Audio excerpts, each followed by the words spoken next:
Guys ये video का part 3 है। इसका पार्ट 1 और 2 देखने के लिए वीडियो का डिस्क्रिप्शन और पिन कमेंट को चेक कर लो। गाइज इसके बाद ही सब कुछ नॉर्मलाइज होने के बाद आसप और उन दोनों मैजिकल रिजोर्सेस के कॉरिडोर के पास जाता है। आसप एक दीवार के सामने जाते ही एक मैजिकल की को यूज करता है, जिससे कि उस दीवार पे एक ऑटोमेटिक दरवाजे भी बन जाता है। ये देख हेल्गा बोलते हैं, अरे वाह, ये क्या मैजिकल रिजोर्सेस का हेडक्वार्टर है। इससे आसप बोलते नहीं, हम लोग पहले नया लोगों के सामने मैजिकल रिजोर्सेस का हेडक्वार्टर को पेश नहीं करते हैं, ये तो बस एक कॉरिडोर का रास्ता है। आसप गाइडू को बोलता है, गाइडू तुम चुपचाप यहाँ पे ही बैठो, हम लोग जाएंगे और तब के तभी आ जाएंगे। गाइडू बोलते इस हालत में मैं ज्यादातर नहीं रुक सकता हूँ, तो जल्दी से जल्दी आने की कोशिश करना। इससे आसप बोलता है ठीक है। अंदर जाती आसप बोलता है, हम लोग इस कॉरिडोर पे कभी कभार लेटर और इन्फॉर्मेशन कलेक्शन करने के लिए आते हैं। हेल्गा बोलते हैं, हाँ ये सब तो ठीक है, लेकिन तुम्हारा पार्टनर गाइडू तुम्हारे साथ क्यों नहीं आया। इससे आसप बोलता है, मैजिकल रिजोर्सेस का खुद का बहुत नियम कानून होता है और इस जगह पे जो लोग आते हैं उसको ये मानना पड़ता है, और इसमें तुम पहले से कॉन्ट्रैक्ट साइन भी करके रखे हो, लेकिन इस कॉन्ट्रैक्ट को तभी गाइडू रिजेक्ट कर दिया था, इससे ही उसको अंदर आना मना है। तुम एकदम से चिंता मत करो, वो मेरे ऑर्डर के बिना कहीं नहीं जाएगा, क्योंकि वो मेरे वजह से अपने गोल को अचीव कर सकता है, और बाहर भी वो अभी सेफ ही है। इसके बाद ही हम बाहर गाइडू को देखते हैं। बाहर तो कुछ लड़के क्विज के बारे में बात कर रहा था। एक लड़का बोलते हैं, मैंने तो उधर एक क्विज को देखा है जो कि एक पोशन को लेकर काम कर रहा था, लेकिन हम लोग का बातें तो कोई विश्वास नहीं करेगा, हम लोग अभी क्या करें। ऊपर से ये सभी बातें गाइडू सुन रही थी, और सुनते सुनते एक ही जम से उन लोग के सामने आ जाती है। गाइडू बोलते है, बताओ तुम लोग उस स्विच को कहाँ पर देखा, मुझे उस स्विच के पास ले चलो, मैं तुम लोग पे विश्वास करती हूँ। ये सुनते बच्चे लोग तो गाइडू को उस स्विच के घर के सामने ले जाता है। गाइडू तो वहाँ पे सीधा अंदर चली जाती है और देखता है घर का दरवाजा से एक बुरी औरत बाहर निकलती है, जो कि तो देखने में क्विज की तरह ही लग रही थी। गाइडू तो अटैक का मोड पे आते हुए जमीन में गिर जाती है, क्योंकि वो औरत गाइडू का पैर को तभी के तभी फ्रीज कर दिया था। गाइडू दाहिने हाथ से अटैक करते कहाँ से एक कुत्ता और बिल्ली आके उसके ऊपर हमला कर देता है। वो बुरी औरत गाइडू को बोलते है, तुम शांत हो जाओ, तुम्हारा तो ट्रीटमेंट का जरूरत है। तभी गाइडू उस औरत का स्मेल को सूंघती है, तुम्हारा स्मेल तो किसी स्विच का तो नहीं लग रहा है। इधर कॉरिडोर पे आसप अपने डिटेल्स को डालते उसे तो मैजिकल रिजोर्सेस से एक ब्लैक कलर का चिट्ठी आया था, और उसको पढ़ते न पढ़ती आसप का तो होश ही उड़ जाता है। इससे पहले भी आसप को ब्लैक कलर का चिट्ठी आया था, लेकिन इस बार का चिट्ठी थोड़ा सा अलग है। आसप हेल्गा को बोलते हैं, जल्दी से जल्दी यहाँ से चलो, बाहर तो बहुत ही भूचाल होने वाला है। इधर हम उस औरत को देखते हैं जो कि एक हर्बलिस्ट थी। हर्बलिस्ट की मतलब है कि वो अपने जादू की मदद से दवाई बनाती थी। बच्चे और गाइडू के लिए वो औरत तो खाना भी बना चुका था। कुत्ते की काटने का हाथ भी गाइडू को थोड़ा सा ठीक हो गया था। तभी के तभी एक अनजान सा शख्स घर के अंदर आता है। औरत बोलते अरे वाह, आज तो मेरा यहाँ पे बहुत सारे विजिटर्स आ रहे हैं। गाइडू बोलता है, कौन हो तुम, तुम्हारा फेस मास्क तो मुझे बहुत ही जान पहचान लग रहा है। तभी वो शख्स उन बच्चों को अपने चादर की मदद से वैनिश कर देता है। गाइडू भी कुछ बोले इसके पहले भी उसको भी अपने चादर से वैनिश कर देता है। उस घर में तो सिर्फ कुत्ता और बिल्ली ही चिल्ला रहा था। इधर हेल्गा भागते भागते आसप को बोलता है, क्यों तुम भाग क्यों रहे हो। आसप बोलता है, भागो भागो, जल्द से जल्द भागो, बाहर शहर में क्विज घूम रही है जो कि असल में गाइडू को कर्ज दिया था। इधर गाइडू तो एक पूरा का पूरा अनजान सा दुनिया में आ गई थी। तभी वो शख्स उसके सामने आता है जो कि एक डार्क साइडर था। वो शख्स बोलते है, तुम सोच रहे हो ना तुम कहाँ पर हो, ये मेरी एक प्राइवेट दुनिया है, मेरा ऑल्टरनेट टाइम मशीन का चादर की वजह से तुम यहाँ पे आए हो, और जब तक इस चादर का ऑल्टरनेट क्लॉक ऑन है तब तक तुम हिलना तो क्या कुछ सोच भी नहीं सकते हो। लेकिन तुमसे मेरा एक सवाल था, मेरा डार्क साइड पे एक पार्टनर हुआ करता था, और एक दिन तो वो कुछ अलग ही बिहेव कर रहा था, और उस जगह पे मेरे का जाने के साथ ही साथ सब कुछ तो खत्म ही हो गया था, और मेरे को साफ साफ याद है कि तुम ही वहाँ पर थी, और मेरा ये जादुई चादर की मदद से तुम मेरे को देख नहीं पाए। ठीक है तो बताओ मेरा वो पार्टनर कहाँ पर है। तभी वहाँ पे एक और लड़की का एंट्री होता है, तुम्हारी इसके साथ बात हो गई, तो मेरा भी इसके साथ कुछ बात है। वो शख्स सोचती है भला ये लड़की कौन है। तभी गाइडू घूरती उसे देखते ही बोलती है,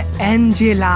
एंजेला बोलती है, काफी दिनों के बाद मैंने तुमको देख पाई, मैंने तुमको बहुत ही मिस किया। डार्क साइडर सोचता है, मेरा दुनिया पे ये लड़की कहाँ से आया, और ये भी ठीक मेरा जैसा ही टाइम क्लॉक भी पहना है। वो शख्स एंजेला को बोलते है, तुम्हें ये कहाँ से मिला। एंजेला बोलते है, ये तो मैं तुमसे देख के कॉपी किया हूँ। डार्क साइडर सोचता है, कॉपी किया है, ये लड़की क्या बोल रही है। तभी गाइडू गुस्से के साथ ही खड़ी होती है। ये देख भी वो शख्स तो बौखला जाता है, अरे ये तो इम्पॉसिबल है, ये लड़की खड़ी कैसी हुई, मैंने तो इसके ऊपर सिर्फ सुनने की स्पेल कास्ट किया था। वाकई में ये दोनों लड़की तो काफी डरावनी है। इधर आसप बाहर आने से तब तक तो बहुत ही देर हो चुका था। गाइडू तो उस जगह पे नहीं था। आसप को जिसका डर था वही हो गया। हेल्गा बोलती है, अभी हम क्या करें। आसप बोलते हैं, अभी सिचुएशन बहुत ही खराब हो गया है, अगर कोई भी विच किसी को श्राप दे देती है तो जो दिया है और जिसको दिया है वो दोनों ही एक दूसरे को मैग्नेट की तरह खींचता है, और मैंने तो गाइडू को हील करने समय थोड़ा सा जानबूझ के चोटी रख दिया था, जिससे कि वो कोई एक्स्ट्रा डोमिनेटिंग काम नहीं कर सकता है। लेकिन अगर बॉडी से वो पूरा ठीक भी होता फिर भी वो उस विच का सामना नहीं कर पाती। हेल्गा बोलती है, शांत शांत हो जाओ, सब कुछ ठीक हो जाएगा। आसप तो अपने कौवा के उसको ढूंढने के लिए भेज देता है। आसप बोलते हैं हेल्गा तुम अपने घर चले जाओ, मैंने तुमसे वादा किया था कि तुम्हें सही सलामत जिंदा रखूं। ये सुन के हेल्गा बोलता है नहीं, एक टाइम पे तुम दोनों ही मेरा मदद किए थे, इसलिए मेरा फर्ज है कि तुम्हारे साथ रह के तुम्हारा ही हेल्प करना। वैसे भी गाइडू तो तुम्हारे बहुत ही प्यारी है ना। आसप बोलते हैं हाँ बहुत ज्यादा। इसके बाद ही हम सीन चेंज होकर गाइडू के एक पेड़ के नीचे बहुत ही बुरी हालत में देखते हैं। इसके बाद ही वहाँ पे एंजेला आता है। एंजेला बोलते है कैसी हो तुम, मुझे तो कब से तुम्हें देखने का मन कर रहा था। फिर एंजेला उसका हाथ को पकड़कर उसका गला का बेल्ट को उतार देती है, जिससे कि वो कर्ज का निशान भी दिखने लगता है। फिर एंजेला गाइडू का कान और गले का निशान को धीरे से चाटने लगता है। ये घिनौना हरकत तो गाइडू को एकदम से पसंद नहीं आ रही थी। फिर एंजेला बोलते क्या तुम मुझे एकदम से पसंद नहीं करते हो, क्या मैं इतना ही बुरी हूँ। तभी गाइडू उसके दाहिने हाथ को छुड़ाकर उसके साथ कुछ ऐसा हरकत कर लेती है, लेकिन उसका ये हरकत तो सक्सेसफुल नहीं हुआ था, क्योंकि एंजेला उसे किस करने से ठीक ऐसे रोक देती है। एंजेला बोलती अरे वाह ये ट्रिक भी तुम्हें पता है, लेकिन ऐसा हरकत करने से तो मेरा कर्ज पूरा का पूरा नहीं हटेगा, और वैसे भी अभी कर्ज हटने का तो वक्त ही नहीं हुआ है। लेकिन गाइडू तुम अभी मेरे पीछे पीछे आओ, मेरा तुमसे बहुत ही उम्मीदें हैं, आओ मेरे पीछे पीछे आओ। तभी गाइडू एक ही जाम से एंजेला के ऊपर अटैक कर देती है, लेकिन एंजेला तो उसे बहुत ही आसानी से रोक भी देती है। एंजेला बोलते गाइडू तुम मुझे कभी नहीं हरा पाओगी। इससे गाइडू बोलते सुनो एंजेला, मैं तुमको इसी हाथों से एक दिन खत्म करके ही रहूंगी। इससे ओरिजिन विच एंजेला बोलते ठीक है तो इंतजार रहेगा। इसके बाद ही हमें सीन चेंज होकर आसप और हेल्गा को देखते हैं। हेल्गा थोड़ा सा आगे जाती दरवाजे पे एक आदमी को कुछ इस तरीके से देखता है, ये तो एक डार्क साइडर है, इसका ये हालत किसने किया। असल में गाइस एंजेला उस डार्क साइडर का कुछ इस तरीके से हालत कर दिया था। तभी आसप गाइडू को जमीन में पड़े हुए देखता है, वो देखता है उसका सांसें तो अभी भी चल रही थी। हेल्गा बोलते ये विच क्या बहुत पावरफुल है। आसप बोलते तुमने तो इसके बारे में पहले ही सुनी होगी, ये एक सेलिब्रिटी ओरिजिन विच एंजेला है। हेल्गा बोलते ओरिजिन विच ये नहीं हो सकता है, क्योंकि एक विच तो सिर्फ 200 साल ही जीती है। आसप बोलते हाँ फिर भी ये जिंदा है, ये दुनिया का सबसे पावरफुल विच जो है। इससे हेल्गा बोलते अगर ये बात सच है तो गाइडू तो एक गलत पर्सन के लिए पंगा ले लिया है। आसप बोलते हैं हाँ ये मुकाबला तो हमारे लिए बहुत ही मुश्किल होने वाला है। इसके बाद ही सीन चेंज होकर हमें घर का सीन को दिखाया जाता है। आसप गाइडू को बोलता है तुम्हारा चेंज हो गया है, मैं अंदर आ रहा हूँ। अंदर आते ही गाइडू आसप को बोलता है अगर तुम्हें वो नहीं मिला तो निकल जाओ यहाँ से। आसप बोलते हैं तुमने खाना क्यों नहीं खाया, तुम्हें पता है ना तुम खाना खा के हील होती हो, आओ मेरे पास आओ, मुझे तुमको हील करने दो। इससे गाइडू बोलते हैं पिछले बार मेरा पैर काम नहीं कर रहा था, तुमने मेरे साथ कुछ किया था ना। इससे आसप को याद आता है कि वो तो पिछले बार गाइडू का शरीर को तो पूरा हील नहीं किया था। गाइडू तो बहुत ही गुस्से होकर आसप के ऊपर ही अटैक कर देती है, इससे उन लोगों का घर का शीशे तो टूट जाता है लेकिन फिर से जुड़ भी जाता है। गाइडू तो आसप का पेट पे एक जोरदार सा मुक्का मार दिया था, जिससे आसप का मुंह से तो खून निकल जाता है। आसप बोलते हैं तुम्हारे अंदर तो बहुत पावर है, शायद तुम्हें हील करने की कोई जरूरत नहीं है। गाइडू बोलती है अगर तुमने ये हरकत फिर से किया तो मैं तुमको मारने के लिए पीछा नहीं हटूंगी। आसप बोलते हैं मेरा कोई इरादा नहीं था तुम्हें डाउन करने की, मैं हमेशा मेरा बेस्ट देता हूँ तुम्हें प्रोटेक्ट करने के लिए। तुम जानती हो तुम मेरा बहुत ही खास हो और मैं तुम्हारा खिलाफ कुछ भी नहीं कर सकता हूँ, और मैंने जो भी किया वो एक लार्जर पिक्चर को ध्यान रखते हुए किया था। ये सुन के गाइडू बोलते हैं निकल जाओ यहाँ से। इससे आसप बोलते हैं रुको तो जरा मुझे थोड़ा सा हील करने दो, तुमने मेरा छाती का हड्डी को तो तोड़ दिया है। इसके बाद ही आसप अपने को हील करने लगती है। आसप बोलते हैं तुमने जो अभी जो चीज मचाया है ना, ये तो मुझे 3 साल पहले का कहानी को याद दिला दिया है, जब मैं तुम्हारे साथ पहली बार मिला था। इसके बाद ही हम 3 साल पहले आसप और गाइडू की स्टोरी को देखते हैं। आसप तो ट्रेन से कहां पर जा रहा था, ट्रेन से वो बाहर का सीन को देखता है और सोचता है ये तो एक 5th कॉन्टिनेंट का विलेज है, जिसमें कोई भी मैजिकल सिविलाइजेशन तैयार नहीं हुआ है, और वैसे भी ये विलेज होली चर्च से बहुत ही दूर है। लेकिन इससे पहले मुझे मैजिकल रिजोल्यूशन से ऐसा केस तो कभी नहीं मिला, क्योंकि उस विलेज में कुछ दिन पहले आसमान से खून के साथ साथ मांस भी गिर रहा था, और एक पेड़ में तो कुछ गायों को बहुत ही बेरहमी से मार के टांग दिया गया है। मुझे तो ये एक विच का केस नहीं लगता है, लेकिन जो भी हो उस गाँव के गाँववासी के साथ कुछ होने से पहले मुझे इस केस को सॉल्व करना पड़ेगा। इसके बाद आसप उसी गाँव का एक छोटा सा स्टेशन पे उतरता है। स्टेशन पे उतरती हुई एक लड़की यानी कि गाइडू को नोटिस करता है। इस लड़की के साथ ये ताबूत क्या कर रहा है। इधर गाँव में तो गाँववासी उसी पेड़ को ही नोटिस कर रहा था, जिसमें कि बहुत सारे गाय एक साथ लटका हुआ था। तभी उस जगह से दोनों बच्चे अपने घर की तरफ निकल जाता है। उसमें से जो लड़की है वो तो एक विच है, लेकिन उसके पास स्पेल कास्ट करने के लिए कोई भी मैजिकल पावर मौजूद ही नहीं है। वो लोग दुकान से राशन लेकर अपने घर की तरफ जाने लगता है। तभी उस जगह पे कहां से दोनों आदमी आके उस बच्चे को पकड़ लेता है। वो बच्चे तो उसी विच का भाई है। वो आदमी गला पकड़कर उस लड़के को बोलता है बताओ तुम्हारा बहन मेरा गायों के साथ ऐसा क्यों किया। वो लड़का तो ये सब कुछ भी समझ नहीं पा रहा था। आप ये क्या कर रहे हो, मुझे छोड़ दो, हम दोनों तो इसके बारे में कुछ भी नहीं जानते हैं। उसका पास का आदमी बोलता है जाने दो इसे, हमारे पास तो कोई भी प्रूफ भी नहीं है। आदमी बोलता है जाने दो, एक विच के अलावा ये कौन कर सकता है। तभी उस जगह पे एक और नया लड़का आता है जिसका नाम है क्रेग। क्रेग बोलते हैं आप लोग तो बस अनुमान लगा रहे हो, तुम्हारे पास कोई प्रूफ है। हाँ मुझे पता है, ये 2 दिन पहले ही शुरू हुआ था, आसमान से मांस के टुकड़े गिर रहे थे, लेकिन इसका ये मतलब नहीं है कि ये लोग ही ये किया है। आदमी बोलता है ये लड़की एक विच है और ये चीज ही इसको एक इंसान से अलग बनाता है। तभी उस जगह पे आसप का एंट्री होता है। एक्सक्यूज मी, मैं किसी का बीच टांग नहीं अड़ाता हूँ, लेकिन इसी विच का केस में मेरा काम है। आदमी बोलता है कौन हो तुम। आसप बोलते है मेरा छोड़ो, ये लड़की तो ठीक से अपना स्पेल भी कस्ट नहीं कर पाती है, क्योंकि इसको स्पेल कस्ट करने तो तो आती ही नहीं। वो आदमी बोलते इस तरीके का बहाना तो कोई भी मार सकता है। इससे असफ बोलते हाँ सब कुछ ठीक है, लेकिन तुम दोनों को अभी जाना पड़ेगा। फिर असफ अपने मैजिक से उन लोगों को अपने वश में कर लेता है और उन दोनों को अपने वश में लेकर अपने घर जाने के लिए बोल देता है। इस मैजिक को देख के वो बच्चे बोलते हैं अच्छा तो ये सब हादसा के पीछे तुम हो। असफ बोलते अरे नहीं मैं तो बस एक सिंपल सा जादूगर हूँ। फिर असफ खुद को इंट्रोड्यूस करता है, मैं हूँ असफ, एक फास्ट फूड मेज। हे लेडी विच, मैं मेरे प्रॉब्लम को सॉल्व करने के लिए तुम्हें ही ढूंढ रहा था। तभी उस जगह पे कॉफिन को लेकर गाइडू का एंट्री होता है। उस विच को देखती तो गाइडू तो बहुत ही खुश हो जाती है और उसके ऊपर अटैक कर देती है, लेकिन असफ भी तो तैयार था। वो अपने सील की मदद से उसको रोक तो देता है, लेकिन गाइडू तो उसे तोड़ देती है। फिर असफ अपने कौवा का मैजिक को यूज करता है। गाइडू दोबारा से काउंटर अटैक करते असफ तो उसे फिर से डॉज कर लेता है। सब कुछ तो ठीक है, तुम फाइट क्यों कर रहे हो? इससे गाइडू बोलते उस स्विच को मेरे हवाले कर दो, वो मेरा शिकार है। तभी कहां से एक बड़ा सा मॉन्स्टर के गाइडू के ऊपर अटैक करती वो पानी में गिर जाता है। सभी लोग उसको देखते ही सोचते हैं ये क्या था, ये तो गायब हो गया। असफ सोचता है ये क्या उसे प्रोटेक्ट किया। गाइस इस लेडी विच का नाम है फेलवेल। आसपास के सारे गाँव वासी भी इस मॉन्स्टर को देख लिया था। दूर कहां से एक अनजान शख्स चाय पीते पीते ये सभी नोटिस कर रहा था। इसके बाद हमें फेलवेल और उसका भाई का घर को सीन को देखते हैं। हमारा कोई भी माता पिता नहीं है और इस गाँव के गाँववासी हमें कुछ अलग नजर से देखते हैं, लेकिन इस जगह का मेयर हमें बहुत ही पसंद करता है क्योंकि फेलवेल अपने हाथों से चाय पत्ती उगाकर मेयर को डिस्ट्रीब्यूट जो करती है, उस चाय का मजा थोड़ा सा असफ भी लेता है और उसे तो बहुत ही पसंद आता है। फेलवेल का भाई यानी कि ओरियन बोलता है कि सारे लोग चाय पी के बोलते हैं हम लोग जादू करके चाय का टेस्ट को बनाते हैं। असफ गाइडू को भी थोड़ा सा चाय पीने के लिए पूछता है, लेकिन गाइडू तो कोई भी रिप्लाई नहीं देती। असफ बोलते तुम जब बेहोश थे तुम्हारे बारे में थोड़ा बहुत जानकारी मिल चुका है, मुझे तो नहीं लगता तुम कोई ऑर्डिनरी ह्यूमन हो और तुम्हारा गला का निशान देख के साफ साफ पता चलता है कि तुम कोई विच का कर्ज में फंसी हो। अगर मैं गलत नहीं हुआ कि तुम इस जगह पे इस उम्मीद पे आए हो कि ये विच तुम्हारा कर्ज हटाने में मदद करेगी। रुको अभी तुम्हारा आंसर को क्लियर कर देता हूँ। तो ओरियन तुम्हारा बहन बोल नहीं सकती है और वो कोई स्पेल कास्ट भी नहीं कर पाती है। ओरियन बोलता है हाँ तुमने सही कहा। क्रेग को तो ये सब बातें नहीं पता था। फेलवेल असफ के लिए दूसरी कप की चाय ले आती है। असफ बोलता है ठीक है बताओ तुम लोग मैजिक के बारे में कितना जानते हो? इससे ओरियन बोलता है थोड़ा सा भी नहीं। असफ बोलते हैं ठीक है मैं तुमको थोड़ा सा लेसन दे देता हूँ। इसके बाद ही असफ अपने चाय के ऊपर स्पेल कास्ट करता है और चाय को हवा में उड़ाकर सीधा गाइडू के मुंह पे दे देता है। इससे गाइडू कुछ बोलने जाने से पहले वो तो पूरा फ्रीज हो गया था। असफ बोलते हैं ऐसा होता है जादू, तुम क्यों बोल नहीं पाती मुझे पता है। तुम एक मिस्टिक ओरिजिन विच लूना फर्मिंगटन के वंशज हो। अजीब बात है वो विच तो खुद तो बोल पाती थी, लेकिन पूरा वंशज में वो खुद अकेला ही विच होना चाहती थी, इसलिए वो अपने वंश की बाकी लेडीज को गूंगा होने की कर्ज दे दिया था। इसलिए तुम बोल भी नहीं पाते हो और कोई भी स्पेल कास्ट भी नहीं कर पाते हो। गाइस इसी कहानी का चैप्टर 3 इन्वोकेशन शुरू होता है। ओरियन बोलते हैं तुम तो विचेस के बारे में बहुत कुछ जानते हो। असफ बोलते हैं हाँ मुझे पता है, लेकिन मेरे तरह बाकी जादूगरों को ये सब पता नहीं होता। असफ गाइडू को बोलता है देखो एक साधारण सा विच जो कि बोल भी नहीं पाती और कोई भी स्पेल कास्ट भी नहीं कर पाती, वो तुम्हारा कर्ज हटाने में कैसा मदद करेगी। गाइडू बोलती है मैजिक नहीं आती तो फिर वो बड़ा मॉन्स्टर कहाँ से आया जो कि मेरे को उठाकर पटक दिया। असफ बोलते हैं हाँ यही तो प्रॉब्लम है, शायद पीठ पीछे तुम्हारा यहाँ पे एक और दुश्मन है। तुम फेलवेल को सोच रहे हो ये कर रहा है, लेकिन सच मानो तो ये बहुत ही साधारण विच है। ठीक है तो अभी के लिए बताओ ये कौन है? ओरियन बोलते ये क्रेग है। 1.5 साल पहले ये उसके डैड के साथ यहाँ पे आया था। ये भी मेयर की तरह हमारा बहुत हेल्प करता है। असफ बोलते ठीक है मैं खुद को इंट्रोड्यूस करता हूँ, मैं मैजिकल रिसोर्सेज से आया हूँ, मेरा नाम है असफ, चिंता मत करो मैं तुम्हें बचाने के लिए यहाँ पे आया हूँ। इसके बाद ही उस जगह का बाकी बातें को भी खत्म करके असफ गाइडो को लेकर बाहर आता है। उधर क्रेग भी अपना घर वापस आता है। उसका डैड को गुस्सा होकर बोलते हैं तुम्हें पता है डैड वहाँ पे आज क्या क्या हुआ? असल में गाइस क्रेग का डैड ही सुबह खिड़की से दूर से वो चीज नोटिस कर रहा था। इससे हमें थोड़ा सा अंदाजा लग रहा है कि यहाँ पे क्रेग ने कुछ किया है। फेलवेल की चाय क्रेग का डैड को भी बहुत ही पसंद है। इधर घर में दोनों भाई बहन अकेला ही बैठी हुई थी। ओरियन को तो टेंशन हो रहा था कि वो लोग सब ठीक तो कर रहे हैं ना। वो अपने बहन को पूछता है, इससे उसका बहन इशारा से हाँ बोलता है। इधर असफ थोड़ा सा गाइडो के साथ आगे जेते नोटिस करता है कि मेयर को मारकर किसी ने उसका घर कोई तोड़ दिया है। क्रेग को पूछते वो बताता है कि ये तो उस मॉन्स्टर का काम है, लेकिन पास का गाँव वासी बोल रहे थे ये विच तो डेविल निकली। असफ सोचता है ये कैसे? असफ अपने कौवे के जरिए उन दोनों भाई बहन के घर को देखते हैं उन लोगों के घर के सामने एक डार्क साइडर कुछ आदमी को लेकर उन्हें ही मारने के लिए आ रहे हैं। तभी असफ दौड़ते, क्रेग भी उसका पीछे पीछे आता है, लेकिन असफ अपने मन में कुछ सोचकर क्रेग को तो दे दनादन गोली मार देता है। लेकिन क्रेग ने तो ये गोलियां आसानी से रोक दिया था क्योंकि उसी के अंदर वो मॉन्स्टर भी मौजूद है। क्रेग अपने मॉन्स्टर का कांटों को लेकर असफ के पेट पे घुसा देता है और खुद ही मॉन्स्टर बनकर उसे दूर गिरा देता है। ये सभी चीजें गाँववासी भी अपने आंखों से नोटिस कर रहा था। इधर डार्क साइडर फेलवेल के घर को जलाकर ओरियन को बाहर ले जाकर मार देता है। फेलवेल तो जंगल में लकड़ी इकट्ठा करने के लिए गई थी। दूर अपने घर को जलते हुए देखो दौड़ के आती है। डार्क साइडर उसे देखते ही बोलते तुम तो बहुत लेट हो, मुझे लगा तुम उसे आखिरी बाय भी नहीं बोलोगी। ये सुनती फेलवेल के आंखों से तो आंसू निकल जाती है। डार्क साइडर अपने साथियों को उसको पकड़ने के लिए बोलता है, चिंता मत करो वो मैजिक नहीं जानती है, इसका पीछे का राज ओरियन मुझे मरने से पहले ही बोल दिया था। मैं भी तो देखो ये सच है या फिर झूठ। साथियों फेलवेल को पास ले आते ही डार्क साइडर उसका जीप को चेक करता है। अरे ये तो सच कह रहा था इस स्विच का कर्ज को मिटाना तो बहुत ही मुश्किल है, मतलब कि नामुमकिन है। मुझे तो इस मिस्टिक विच का वंशज का पावर चाहिए था, लेकिन उस स्विच के कर्ज की वजह से ये तो हमारा कुछ भी काम का नहीं है, इसलिए हमें इसे डिस्पोज करना पड़ेगा। तब तक तो क्रैक भी वहाँ पे आ गया था। क्रैक बोलते हमारा सारा मेहनत पानी में चला गया। डार्कसाइडर फेलवेल को बोलते तुम्हें डिस्पोज करने के बाद मुझे बस एक ही चीज का याद आएगा, जो कि है तुम्हारे हाथ का चाय। तुम्हारा वो चाय मुझे बहुत ही पसंद था, लेकिन जो भी अभी तो तुम्हें यहाँ से जाना पड़ेगा। मुझे तुम्हारा गाँव वासियों के बहुत ही अच्छा लगा। तभी कहा से गाइडो के उन दोनों साथी को खत्म करके उन दोनों के बीच में आ जाती है। डार्कसाइडर गाइडो को देखते ही क्रेग को बोलता है, क्रेग ये क्या वो कॉफिन वाली लड़की है? क्रेग बोलते हाँ, लेकिन मुझे लगा तो ये भाग गया। तभी वो डार्कसाइडर अपने हाथों पे आग इकट्ठा करता है और बोलता है, हे तुम कौन हो और तुम एक डार्कसाइड के पावर के बारे में कितना जानते हो? डार्कसाइडर का आग का अटैक गाइडो अपने कॉफिन से ही रोक लेती है। डार्कसाइडर सोचता है ये कॉफिन मेटल से बनी है, कौन है ये लड़की?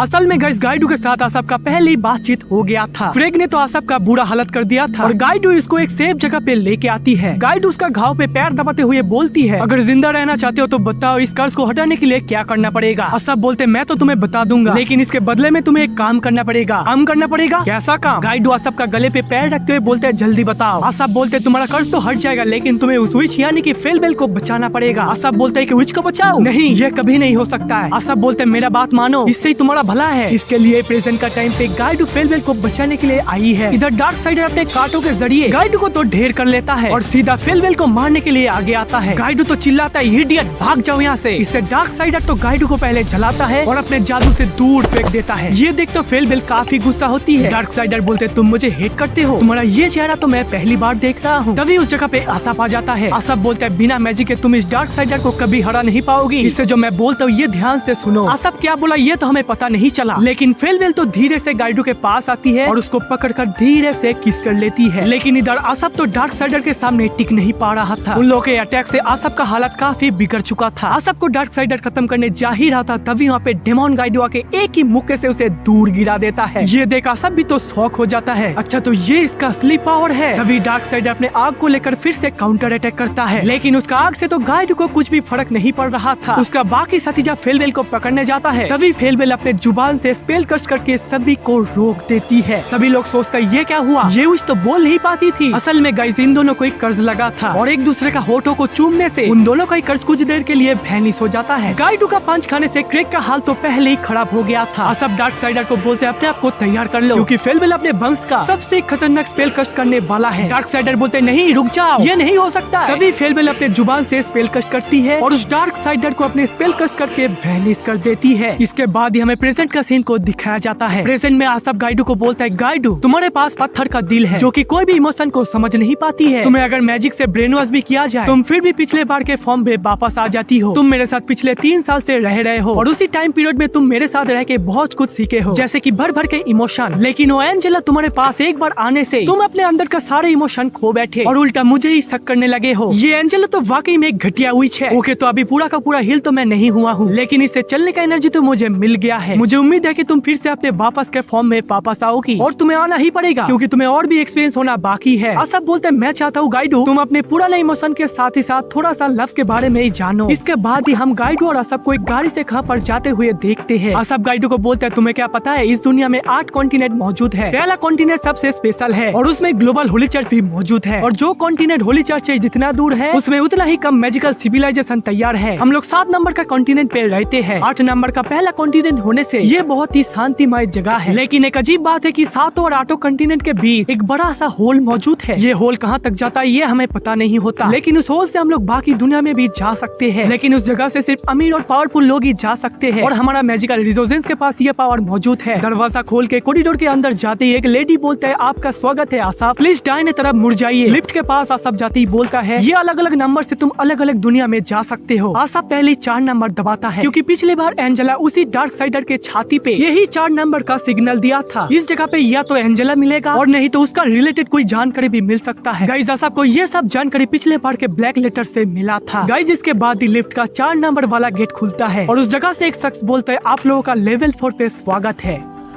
तो गाइस ये तक ये वीडियो, इसका आगे का सीजन आएगा तो मैं जल्दी इस चैनल पे अपलोड कर दूंगा। तब तक वीडियो को लाइक करके चैनल के साथ जुड़े रहो और अगर इंस्टाग्राम पे कुछ बात है तो फॉलो करके मैसेज कर दियो। तब तक चैनल के बाकी वीडियोस का मजे लीजिए। Good bye. 呪いを解く方法は2つだけとは限らない。この子の正体。リード、鈍っちゃいないか。そいつは今から助かめる。 Fuck me 'cause you know my cutty. Smoking dope, I can keep cutting.